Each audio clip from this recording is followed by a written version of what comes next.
उनके राजनीतिक एजेंडे में विचारधारा नहीं, बस और बस सांसदी है। समाजवाद की विचारधारा उन्हें अपने पिता से विरासत में मिली थी, मगर तभी तक वह इस विचारधारा के साथ रहे जब तक उनकी समाजवादी पार्टी से सांसदी रही, और जब सांसदी जाते दिखी तब उनको अपने पिता से मिली वह विरासत भी छोड़ते देर नहीं लगी थी। जी हाँ, हम यह किस्सा सुना रहे हैं राज्यसभा सांसद नीरज शेखर का। नीरज शेखर पूर्व प्रधानमंत्री चंद्रशेखर के पुत्र हैं।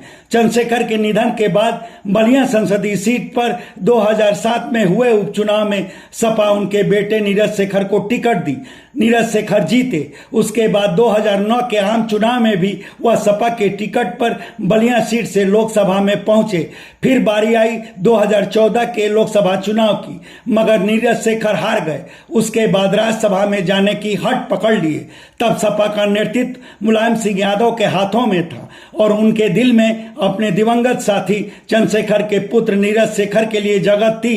नीरज शेखर की हट पूरी हुई। दूसरे बड़े नेताओं की अनदेखी कर मुलायम सिंह यादव ने नीरज शेखर के लिए राज्यसभा में जगह बनाई, मगर उसके बाद सपा की कमान अखिलेश यादव के हाथों में चली गई। उसी बीच 2019 में लोकसभा चुनाव की बारी आई।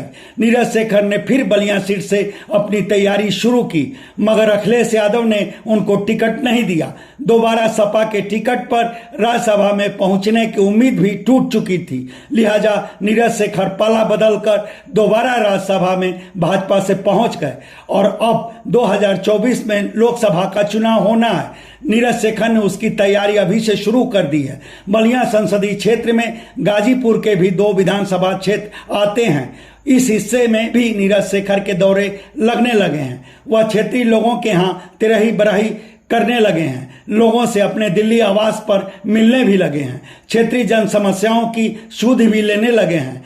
तब क्या एक बार फिर नीरज शेखर बलिया सीट से लोकसभा चुनाव लड़ने की हट पकड़ेंगे? मगर शायद ही वह भाजपा में ऐसा कर पाएंगे।